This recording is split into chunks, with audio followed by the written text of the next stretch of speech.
오늘 말씀 주제는 사나 죽으나입니다.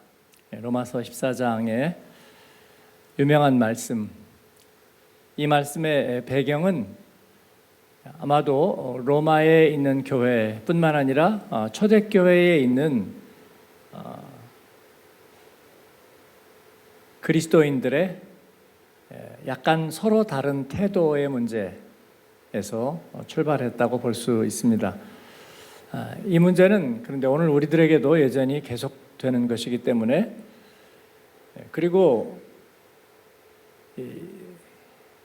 신약성경에 로마서, 고린도서 이 대표적으로 이런 믿음의 태도에 대한 이야기를 다루고 있는 성경이 우리들에게 보여주는 것은 뭐냐면, 그때 당시에 그리스도인들의 삶의 상황 속에서 그들이 어떤 태도를 취하느냐, 어떤 문제가, 또 조금 더 나아가면 저는 이제 우리가 복음 안에 살면서 이 단어를 저는 정말 싫어합니다. 뭔지 아세요? 갈등이라는 말은 정말 싫어합니다. 왜냐하면 그것은 사실은 우리가 복음 안에 있으면서는 존재하지 않는 것이기 때문입니다.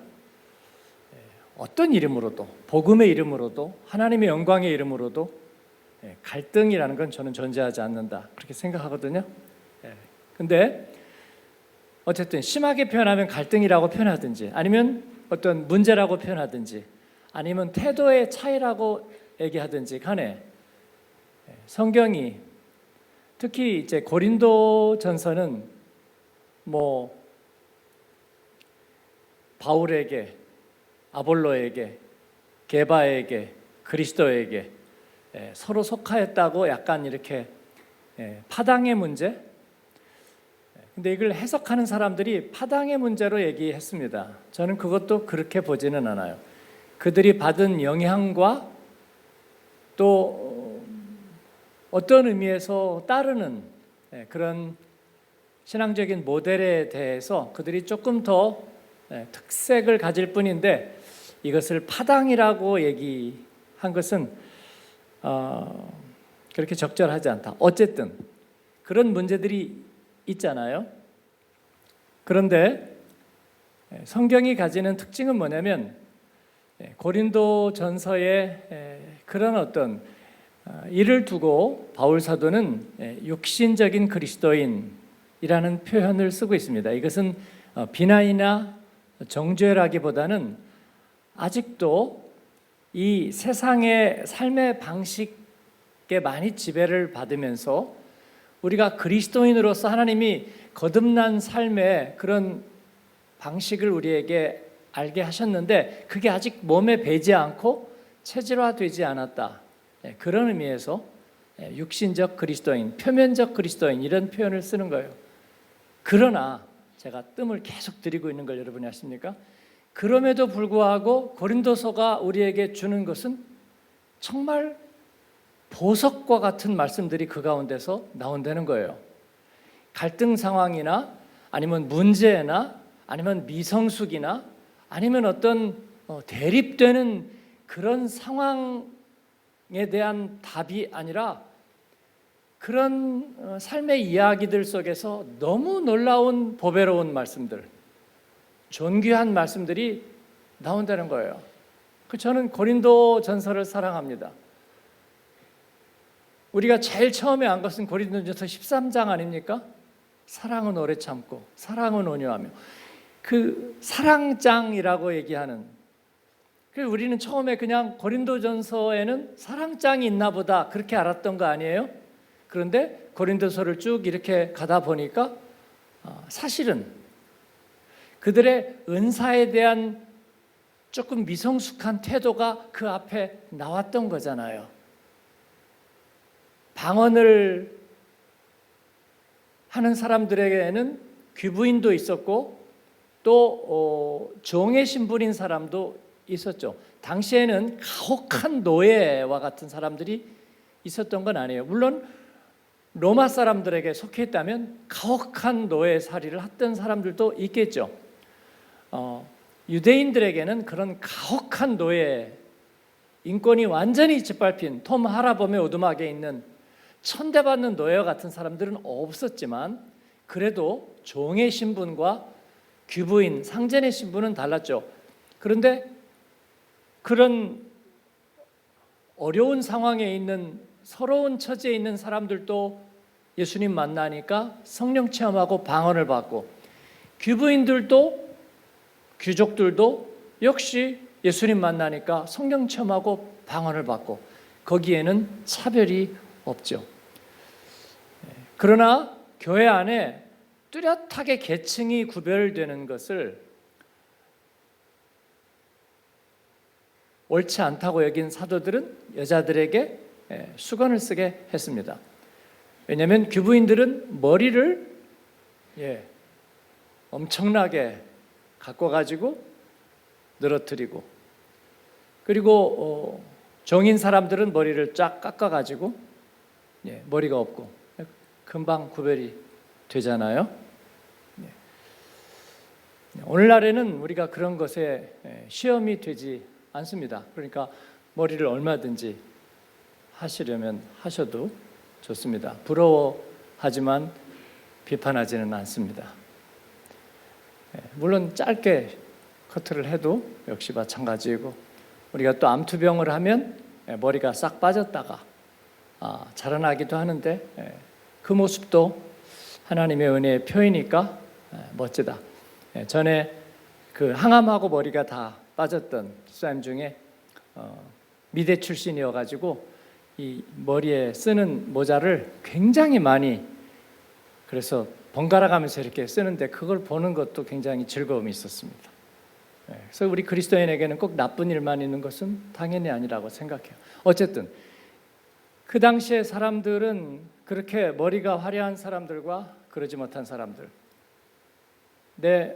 사도들은 엄격하게 여자들은 수건을 쓰라, 그래서 그 머리를 자랑하지 못하도록 했는데, 귀부인들 중에서 성령 체험하고 방언을 받은 사람들이 방언을 받았으니까 이 방언은 천사의 말이라고,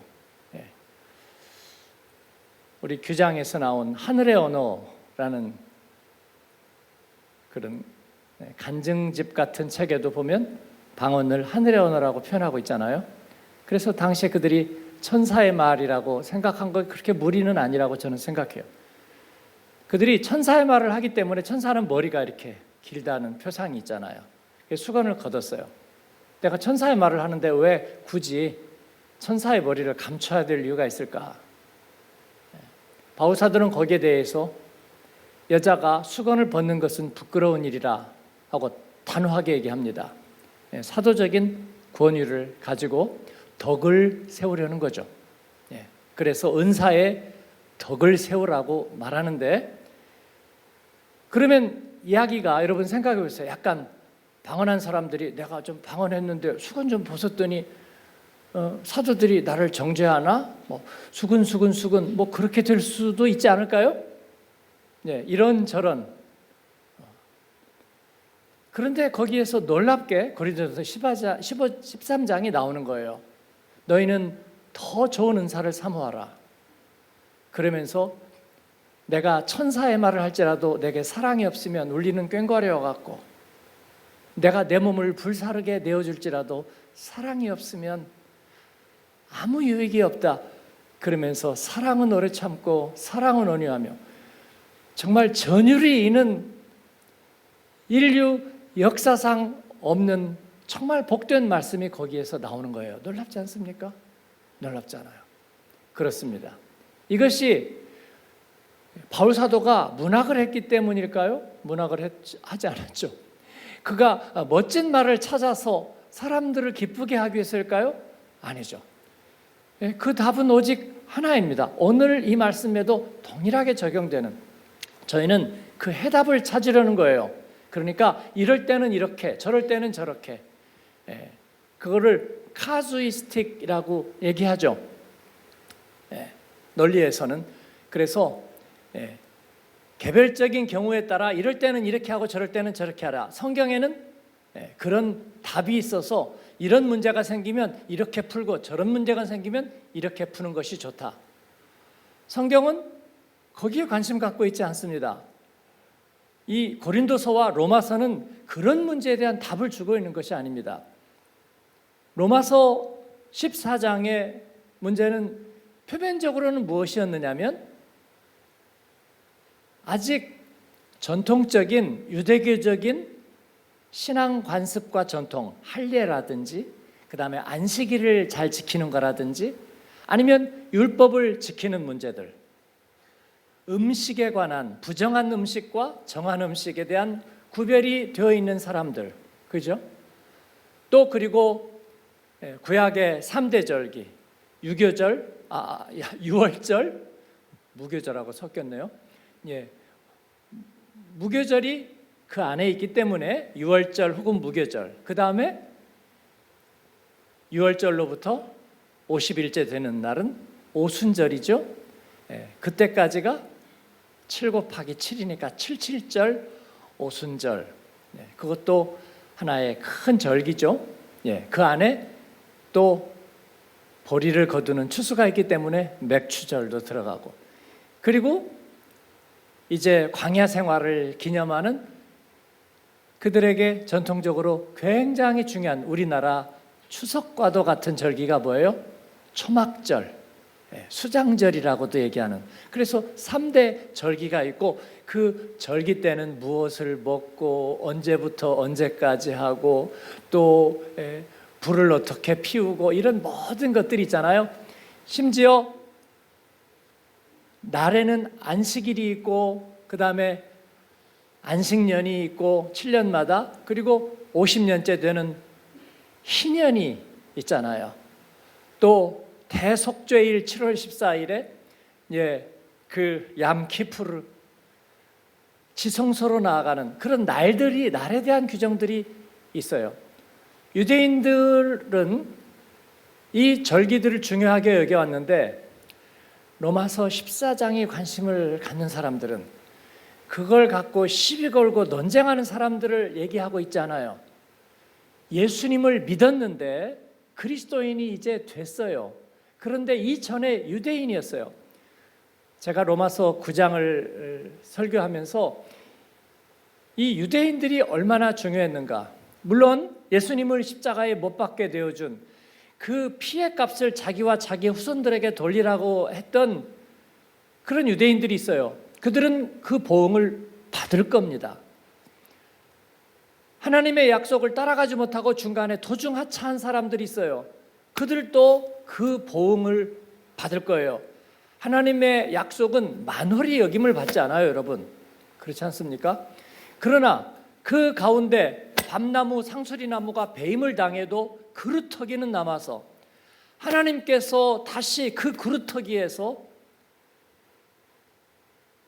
메마른 그 가지에서 새로운 싹과 순을 내고 그곳에서 메시아 그리스도가 나게 할 것입니다. 그 약속은 하나님께서 지키신 거예요. 할렐루야. 그렇습니다. 그래서 복음이 누구에게 먼저 갔습니까? 이스라엘의 잃어버린 이들에게 먼저 갔습니다. 예수님은 그들을 먼저 제자로 삼으셨고 12명 제자 누구입니까? 유대인들입니다. 오순절에서 성령 받은 120사람 누구입니까? 유대인들이에요. 물론 이방인의 피가 섞이기는 했지만 그러나 유대인들입니다. 바울 사도가 신라와 함께 1차 전도여행을 가서 복음을 전했던 그 키스테이션이 어디입니까? 유대인 회당입니다. 그렇습니다. 그래서 그 유대민족과 유대인을 통한 하나님의 은사와 부르심에는 후회하심이 없습니다. 저는 이 점이 얼마나 가슴이 벅찬지 모르겠어요. 가슴이 벅찬지 모르겠습니다. 하나님은 절묘하게 신실하시다. 절묘하게 신실하시다. 어떤 이는 시기하고 어떤 이는 질투하고 어떤 이는 미워하고 어떤 이는 낙심하고 예수를 믿어도 다 천차만별인 것 같으나 그러나 하나님은 하나님의 약속과 부르심에 신실하시다. 이것은 어느 날 저에게 어마어마한 위로가 되었습니다. 여러분, 그 유대인들을 통해서 예수님께서는 제자들을 부르시고 그의 복음을 이제 이방인에게로 넓히셨습니다. 유대와 예루살렘 그 지경을 넘어서서 사마리아와 그리고 아시아와 유럽으로 가는 땅끝까지 시간의 경계를 넘고 그리고 언어와 인종의 경계를 넘고 대륙의 경계를 넘어서 하나님께서는 그 복음을 확산시키는 거예요.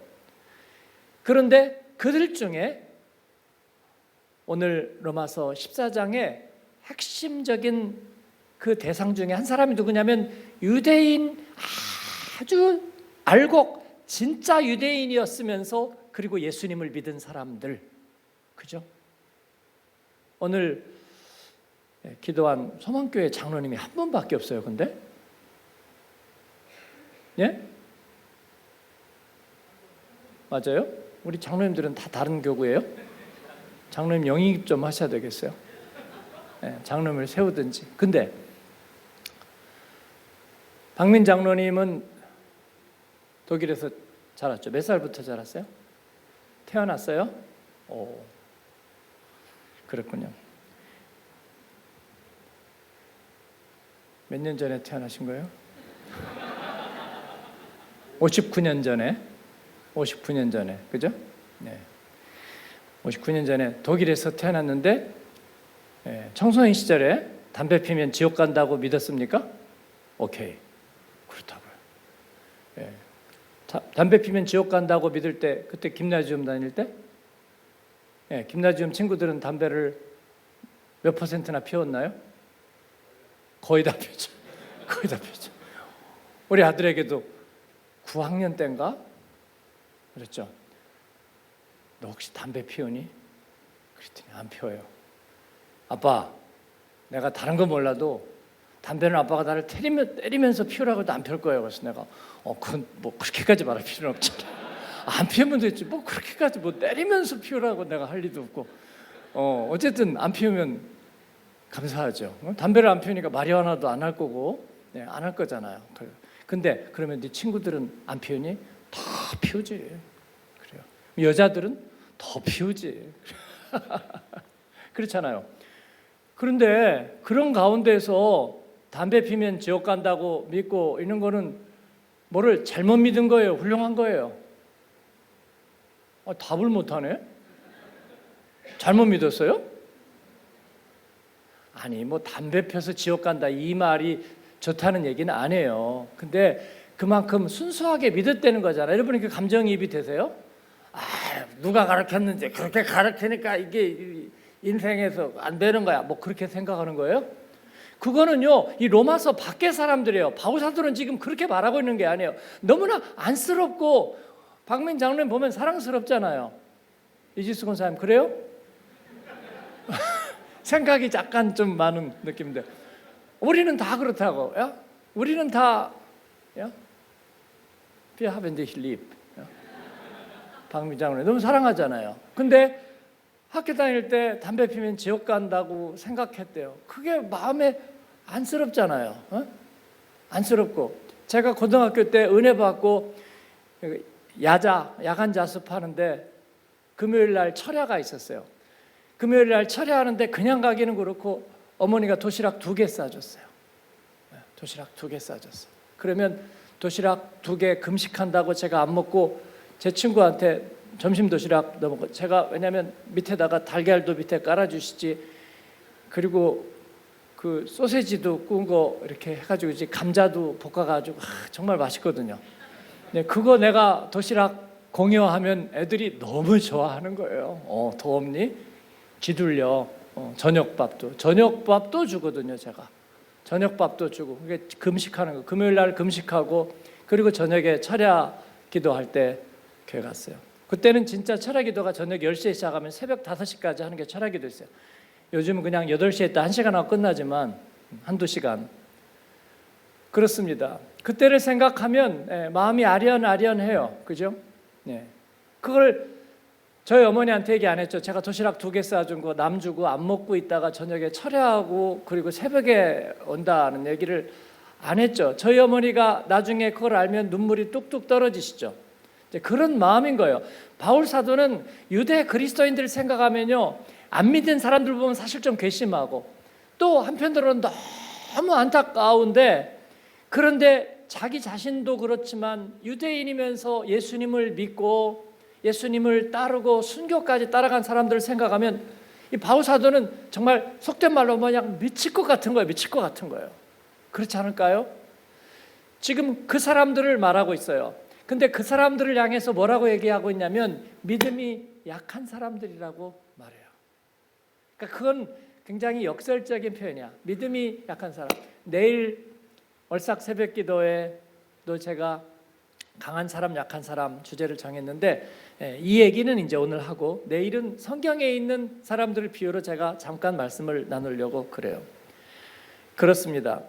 먹는 날을 중요하게 여기고 또 안식일을 중요하게 여기고 할례를 중요하게 여기고 이 모든 것은 그들의 하나님 사랑을 나타내는 거거든요. 그런데 유대인 중에서도 형식적인 유대인들이 많았지만 예수님을 믿은 유대인들은 형식적인 유대인들이지 않고 정말 진국 유대인들이었던 사람, 이디오피아 내시와 같은 사람들, 유대교의 언저리에서 잠깐 맛을 봤지만 그걸 사모해서 모처럼 휴가내가지고 혼자 스윙로우 스윗 체리엇 마차를 타고 혼자 예루살렘에 왔다가 성경 두루마리 큰 거 사가지고 가면서 가는 중간에도 그것을 이사야서 53장 그가 찔림은 그가 상함은 그것을 읽고 이 사람이 누구인가, 그런 신실한 사람들이란 말이에요. 그렇습니다. 어릴 때부터 독일 친구 별로 없죠. 맞아요. 그러니까 한인교회 다니면서 열심히 하고, 김병구 집사님 혹시 왔나요 오늘? 네. 어릴 때부터 독일 친구 별로 없지. 그래요. 그러니까 저는 여기 있는 여러분들 독일 친구 별로 없어도 괜찮아. 네? 네, 다 괜찮아요. 괜찮아요. 왜냐하면 이제 학교 졸업하면 하나님께서 여러분에게 날개를 달아주실 거니까 뭐 독일 친구가 있을 거 없을 거네 그런 거 별로 생각할 필요 없어요. 그죠? 네, 교회 오면 친구들 많잖아요. 네, 훌륭한 친구, 세계적인 친구를 사귀게 해줄 거예요. 목사님이. 네? 죽기 전까지. 네. 세계적인 친구를 다 사귀게 해줄 거니까 걱정일랑 하지 마. 그 뭐 독일 친구 뭐 그 레베 옆에 거기서 좀 노는 애들 있잖아요. 네? 그 깡통 모으는데 그 옆에서 이렇게 놀고 있는 애들 너무 부러워하지 말라고. 제가 또 하는 얘기가 또 독일 사람들 내가 또 무시한다 그러지 말고 여러분을 위로하느라고 하는 말이에요. 근데 그들을 믿음이 약한 자라고 얘기하고 있는데, 그러면 또 다른 믿음이 강한 자는 그러면 누구를 말하는 거예요? 바울 사도는 아마 그들을 대우하기 위해서 그렇게 얘기하는 것 같아요. 자기가 유대인 출신이잖아요. 바리새인 중에 바리새인. 정말 베냐민 지파. 그는 정말로 그 유대인의 율법과 하나님의 약속 안에 있는 하나님의 약속을 기다리는 자였잖아요. 경건한 노인 시므온과 같은 사람. 그런데 그는 이방인들에 대한 복음의 빚진 자로 살면서 너무 신기한 거예요. 이방인이었던 음란하고 세상의 정욕에 취해 살던 그들이 어느 날 예수님을 만나고 전혀 180도 뒤집어져 가지고 전혀 새 사람이 되는 그런 모습을 보니까 너무나 신기하고 너무나 대단한 거예요. 그들은 동일하게 성령을 받았습니다. 그리고 이 전의 삶에서 전혀 180도 돌아선 삶을 살게 된 거예요. 그래서 바울 사도는 그들에게 복음을 전하는데 정말 모든 야만인이나 지혜 있는 자에게나 그리고 헬라인에게나 다 자기가 빚진 자라 그렇게 말하고 있습니다. 그런데 이 말씀을 우리가 성경을 읽으면서 잘못 오해하면 오늘 말씀에 먹는 자는 먹지 않는 자를 업신여기지 말고, 그러니까 먹는 자란 말은 부정한 음식, 뭐 돼지고기라든지, 그죠? 뭐 피가 있는 음식이라든지 이런 거를 이방인들은 그냥 다 먹었단 말이에요, 그죠? 보신탕도 먹고 그 다음에 뭐요? 선지국도 먹고 다 뭐 노루피도 받아 먹고 다 먹었단 말이에요. 그런데 예수님을 믿고 났는데 아무런 문제가 없어. 근데 유대인들이었던 사람들은 예수님을 믿었지만 그런 게 다 걸려. 어떻게 피를 먹어 사람이? 그리고 하나님이 그건 부정하다고 분명히 얘기하신 거였는데 그런 것들을 어떻게 먹느냐고. 목매 죽인 짐승을 어떻게 먹어? 그건 하나님이 부정하다고 하신 거였는데 그런 거죠. 유대인들이 안식일을 지키는 것은요 정말 대단한 거였어요. 그래가지고 안식일이 시작되기 전에 초를 하얀 초만 켜놔요. 그때 그 다음에는 성냥을 키우면 안 돼. 근데 미리 켜놓은 것은 괜찮아. 그런 거예요. 그렇기 때문에 안식일에 대한 그들의 경건함이라는 것은 그건 말도 못하는 거예요. 제가 성지순례 갔을 때 그 호텔에서 주방에 있는데 우린 이방인이잖아요. 하고 아침 식사를 안식일이지만 아침 식사는 주는데 이제 그 오믈렛하고 이렇게 프라이드 했는데 제가 이거를 달라고 이렇게 가르치니까 막 얼굴이 하얘지면서 그 손 치우라고 랍비가 보면 그 후라이팬 채 갖다 버린다는 거예요. 와, 부정하다는 거죠.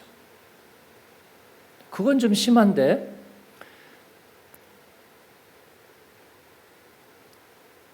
그런데 말씀해 보니까 먹는 자는 먹지 않는 자를 업신여기지 말고 먹지 않는 자는 먹는 자를 비판하지 말라. 이는 하나님이 그를 받으셨음이니라. 그 3절에서 말씀하고 있습니다. 그러니까 이 말씀이 우리에게 오해의 소지가 있어요. 결국은 하나님 믿으면 장땡이고 니들이 이런 것은 부정하다고 얘기했던 건 이제 그리스도 안에 있고 믿음 안에 있으니까 중요하지 않아. 그럼 뭐가 중요해요? 이 얘기를 우리가 그렇게 묵상하면서 이해해 버렸다면 이거는 귀에 걸면 귀걸이, 코에 걸면 코걸이, 율법만도 못한 복음인 거예요. 그렇지 않아요? 그러니까 룰도 없고 규정도 없고 같은 말이에요.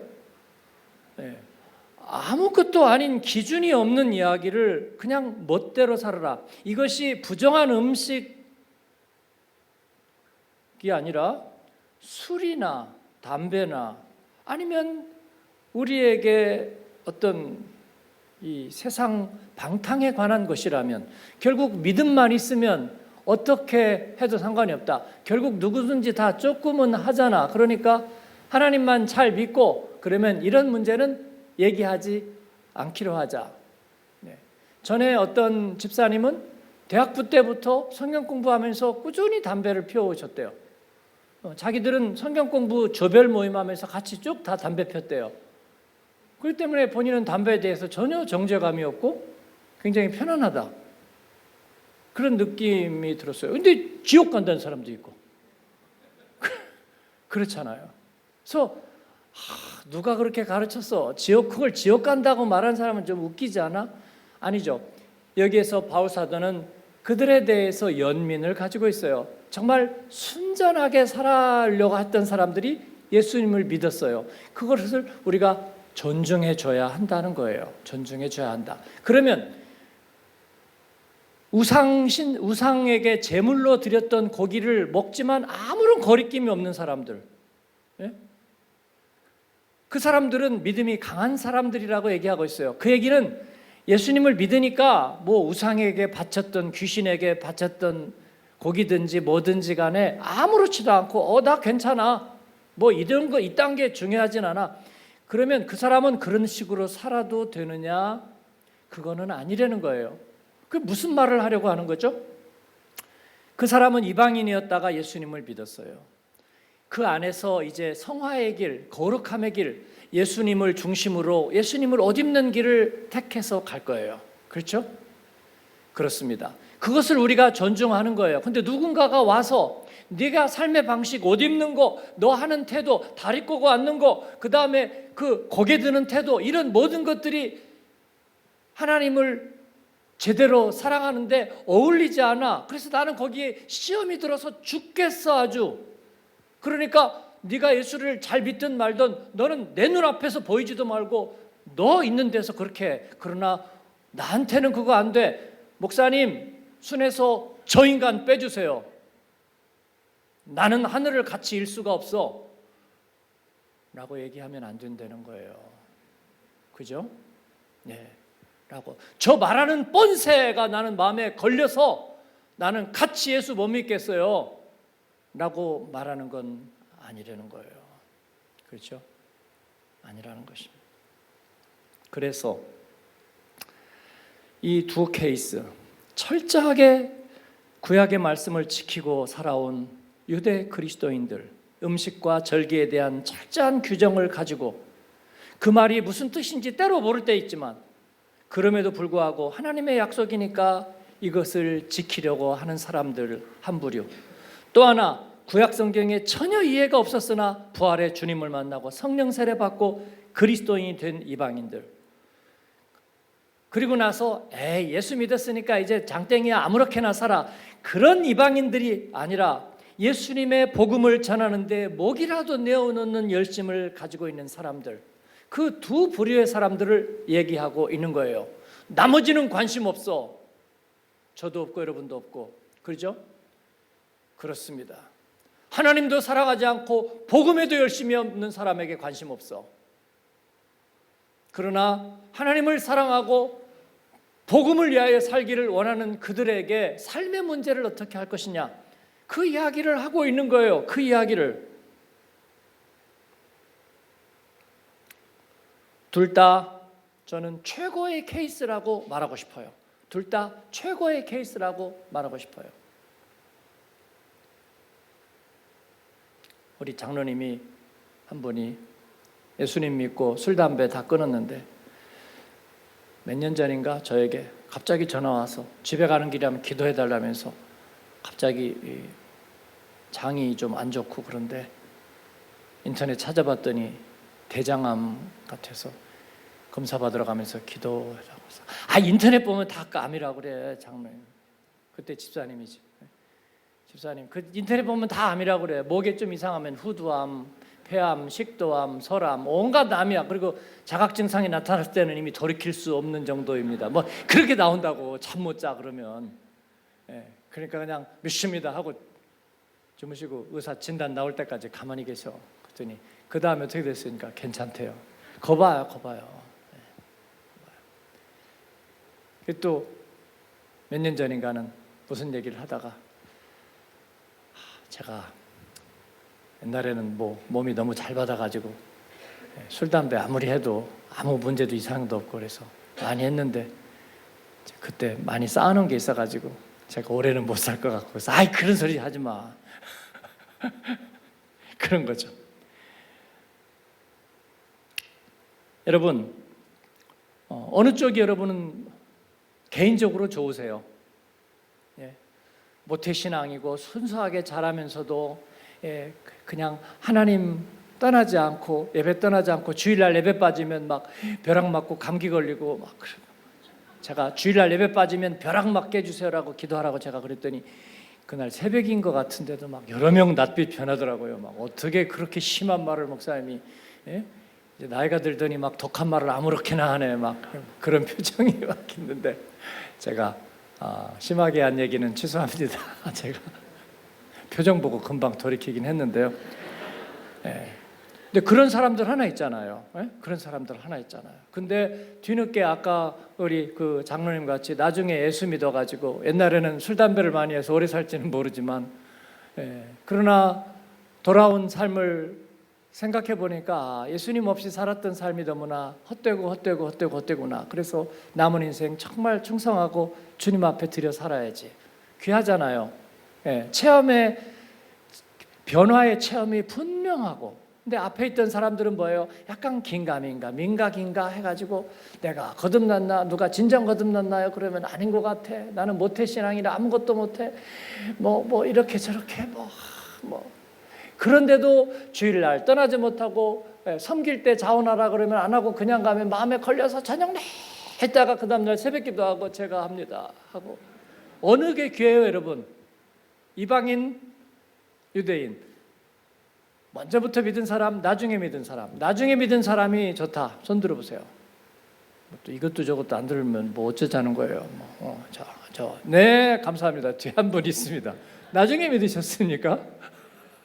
아닌 것 같은데 먼저 믿은 사람이 좋다. 뭐 몇 명 안 되네. 그럼 나머지는 뭐예요 지금? 캐스팅 보트예요? 예. 저는 개인적으로 첫 번째 사람들, 제가 그렇다고 그런 건 아니에요. 제가 그렇다고 그런 건 아니에요. 예. 저는 로마서 14장에 있는 첫 번째 사람들, 천년의 사랑, 하나님의 사랑, 나라가 무너지고 왕이 그들이 보는 앞에서 눈이 뽑히고 성벽이 무너지고 성전이 다 도리에 돌 하나 남지 않는 그런 가운데서도 하나님 우리를 사랑하신 거 맞은가? 그러면서도 바벨론의 강가에 수금을 걸어놓고 어찌 이방인 앞에서 여호와의 노래를 부르랴 눈물을 곱씹었던 사람들, 그러면서도 하나님의 약속을 기다리고 또 기다리고 기다리면서 눈크 디미티스 이제는 놓아주십니다라고 시몬처럼 얘기했던, 저는 그 사람들이 귀하다 귀하다 귀하다 그렇게 생각이 됩니다. 믿음의 약한 자라고 표현된 그들에게 저의 보툼을 드립니다. 그들은 거의 무너지지 않는 사람들이에요. 그러나 약함이 많아요. 왜 약한 자라고 했는지 저는 이해가 돼요. 그들은 죄의식이 많아요. 연약함이 많아요. 그래서 바람만 불어도 내 죄가 아닌가 그렇게 생각하는 마음들이 있는 거예요. 모세에게, 엘리야에게 그런 마음이 있는 거예요. 다윗에게, 그리고 에스겔에게, 이사야에게 바로 그와 같은 연약함이 있는 거예요. 네? 세례 요한에게 그와 같은 마음이 오실 그이가 당신입니까? 묻는 그런 마음이 있는 거예요. 예수님은 그 마음을 너무나 잘 이해하고 계셨습니다. 이해하고 계셨습니다. 그들은 그러나 주님 앞에 그 죄의식을 순종과 엎드림과 사모함으로 대신할 수 있는 사람들입니다. 뿐만 아니라 변함없는 최고의 헌신을 드릴 수 있습니다. 언제? 사람들이 다 떠나갈 때. 은혜가 없어. 우리에게 이제 은혜가 없는 것 같아. 그럴 때 눈물을 시작할 수 있는 사람들, 그때 무릎을 꿇을 수 있는 사람들, 그때 격려할 수 있는 사람들. 그래서 그 사람들은 진국이고 귀한 거예요, 여러분. 여러분이 이제 어느새 신앙의 한 세대를 채웠다고 생각한다면 여러분에게 그와 같은 믿음이 있기를 축원합니다. 저는 그러고 싶습니다. 우리 한국교회에서 우리가 지금 이제 이 복음의 1세대였던 유럽에 와서 어느새 우리가 복음의 DNA를 가진 세대가 됐잖아요. 그래서 우리는 이제 그것을 지켜내는 거예요. 눈이 오나 바람이 부나 뭐 남자와 여자가 맷승으로 번식을 해서 젠더의 문제가 혼란에 빠지거나 우리는 하나님 앞에서 하나님의 말씀의 자리를 지켜내는 사람들이죠.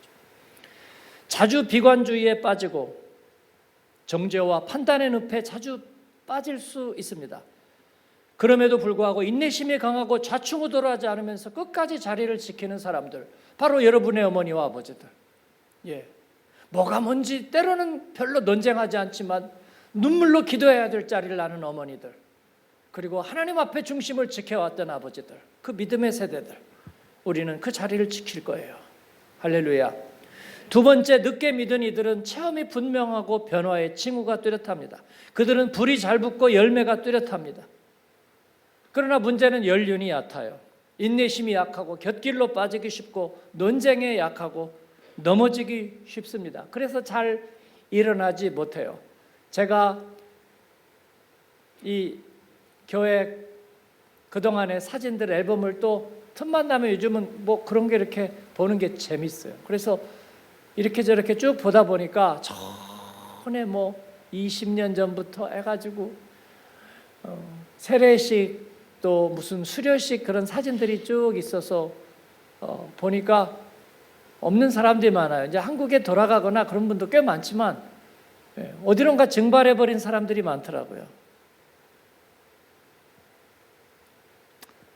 어디선가 믿음 생활을 다시 하나님이 부르시면 잘할 수 있기를 바라고, 교회 낭인은 되지 말라 제가 그렇게 부탁하는 이야기인데, 그런데 사라진 분들도 꽤 많이 있습니다. 자, 그러나 결론 맺습니다. 기억해야 될 것은 6절의 말씀입니다. 6절 한번 비춰주실래요? 6절.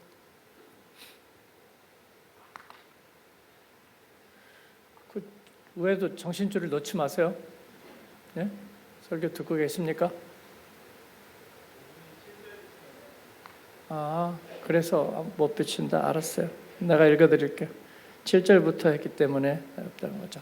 나를 중하게 여기는 자도 주를 위하여 중히 여기고 먹는 자도 주를 위하여 먹으니 이는 하나님께 감사하며 먹지 않는 자도 주를 위하여 먹지 아니하며 하나님께 감사하느니라. 아멘. 이 말씀이 무슨 말인지 아십니까? 나를 중하게 여기고 아니고 문제와 너는 이렇게 하고 나는 저렇게 하고 그게 중요한 것이 아니라 우리가 주를 위하여 산다는 것이 중요하다는 것입니다. 주를 위하여 산다는 것이 중요하다. 너희들의 눈물겨운 헌신과 인내와 그리고 주의 교회를 향한 열심을 주를 위하여 드리라고 얘기하는 거예요. 그렇습니다. 너희의 불붙은 열심과 그리고 예수님 만나고 변화되고 그리고 하나님을 위해서 살고자 하는 그 모든 것도 주를 위하여 드리라고 하는 것입니다. 그렇습니다. 그래서 7절과 8절이 결론인데 그것은 있죠? 비춰주세요. 우리가 암송한 말씀인데요. 7절 8절 같이 읽겠습니다. 우리 중에 누구든지 자기를 위하여 사는 자가 없고 자기를 위하여 죽는 자도 없도다. 우리가 살아도 주를 위하여 살고 죽어도 주를 위하여 죽나니 그러므로 사나 죽으나 우리가 주의 것이로다. 아멘. 여러분 어머니 권사님들 돌아가신 분도 있고 요양병원에 계신 분도 있고 그리고 병환 중에 계신 분도 있지만 우리 어머니도 마지막에 잠깐 치매 앓고 주님 앞에 가셨지만 불쌍하지 않은 것은 그들이 주님을 사랑했기 때문입니다. 그들의 생애가 여자의 일생이 불쌍하지 않았던 것은 그들이 예수님 중심으로 살았기 때문입니다. 앉으나 서나 사나 죽으나 주님의 것이었기 때문에 불쌍하지 않은 거예요. 저와 여러분의 삶이 그런 줄로 믿습니다. 우리는 예수님 위하여 삽니다. 우리는 하나님의 영광 위하여 부르심을 받았습니다. 그렇기 때문에 어떤 경우에도 에워싸임을 당하여도 거꾸로 때림을 당하여도 우리는 넘어지지 않는 것입니다. 주님을 위한 삶이 가장 중요합니다. 비교의식도 삶의 조건도 처한 상황도 어느 것도 중요하지 않습니다.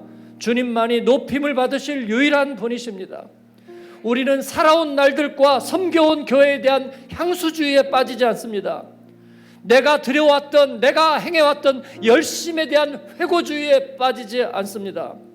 자신이 드려온 헌신과 거두어온 열매에 대한 성과주의에 빠지지 않습니다. 다른 것 때문이 아니라 오직 나의 예수님 때문입니다. 우리는 예수님 만나기를 원하고 그리스도를 본받아 깨어있다가 정결한 그리스도의 신부로 주님 앞에 서기를 바랄 뿐입니다. 믿음이 약한 자여 강한 자여 서로를 받으라. 주 안에서 저는 저와 여러분이 그러한 사람들이 되기를 바랍니다. 나그네 된 땅에서 여러분 몇 년이나 신앙생활을 같이 할 수 있을 거라고 생각했습니까? 그런데 생각보다 꽤 길지 않았습니까? 그 중에는 10년, 20년 또 앞으로도 또 10년 할지도 모르잖아요. 그냥 줄타기처럼 아슬아슬하게 보낼 겁니까? 그럴 순 없잖아요. 주님 사랑하는 마음, 뜨거운 마음 가지고 살면서 하나님 앞에 많은 열매 드리고 영광 드리고 살기를, 어느 누군가가 나중에 우리를 보고 믿음을 잘 지켜온 세대라고 얘기해 준다면 그들의 눈물과 연약함에도 때로는 정죄받고 때로는 마음의 죄의식에 시달리면서도 한결같은 마음으로 변함없는 사랑, 한결같은 헌신으로 주님을 사랑하고 주님을 위하여 모든 것을 했다고 그렇게 우리에게 헌사를 준다면 그것은 너무나 큰 영광 아니겠습니까? 그 그늘 아래서 우리의 자녀들이 자라고 디아스포라와 이 세대가 하나님 앞에 영광의 부흥을 경험하게 되리라고 우리는 믿습니다. 하나님 앞에 오늘 그 마음을 드립시다. 같이 기도하겠습니다. 찬양할까요?